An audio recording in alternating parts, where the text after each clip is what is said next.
এসছেন, ভালো কথা আমাদেরকে বুঝিয়েছেন, আপনি চুপচাপ চলে যান। আপনি উপরে মুখ্যমন্ত্রী পর্যন্ত আপনি জানান, আপনার ক্ষমতা নেই আমরা জানি, কিন্তু আপনি বিদেশে যে মারধর হচ্ছে তার প্রতিবাদটা আপনি করুন, আর সেই রকমভাবে আপনার ফল দেখান আপনি কি করছেন, তারপরে আমরা আপনার কথা শুনবো।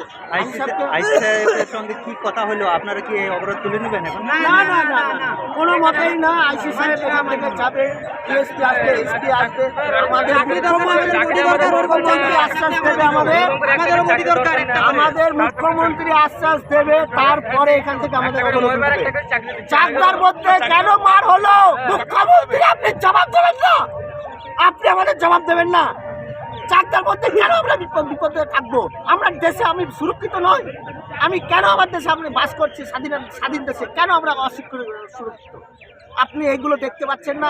আপনার মনে যাচ্ছে না এইগুলো কেন হবে বাংলার বুকে, চাকদার বুকে, আজকে গঙ্গার পাড়ে কেন এইগুলো হবে? কেন এইগুলো আমরা সহ্য করবো? আজকে কালকে ইয়েতে হয়েছে, আমাদের কুমারপুরেও হয়েছে, এইগুলো হচ্ছে, আপনি দেখতে পাচ্ছেন না? আমরা কত মাথা ঠান্ডা রেখে আমরা সমাজটাকে সাজিয়ে রাখবো, কত মাথা ঠান্ডা রাখবো? আমার বাড়ির পাশে মারছে, আপনি এইগুলো দেখতে পাচ্ছেন না? এইগুলো আপনি আগের থেকে যদি ব্যবস্থা নিতেন। শুভেন্দু অধিকারী অধিকার দিচ্ছেন, আপনি শুভেন্দু অধিকারীকে পুশ করছেন, এটা বোঝা যাচ্ছে।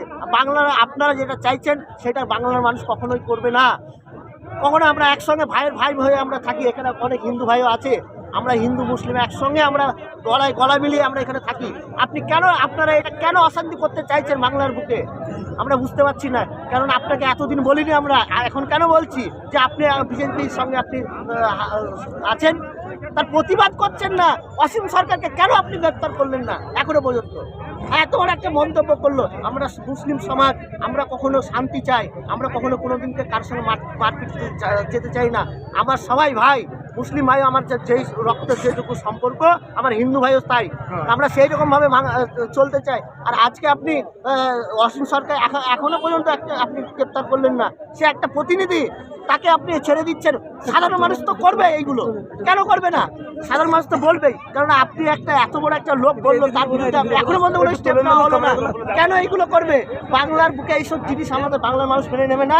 আমরা আইসি সাহেবকে বলছি, আপনি সম্মানীয় ব্যক্তি, আপনি এখানে এসছেন, ভালো কথা, আপনাকে শ্রদ্ধা করি, আপনার বোঝালেন, আপনার কর্তব্য আপনি করলেন, আপনার কর্তব্য এবার আপনি করেন। এই মুহূর্তে মুসলমানদের মুখ হয়ে উঠেছেন হুমায়ুন কবির, কেন?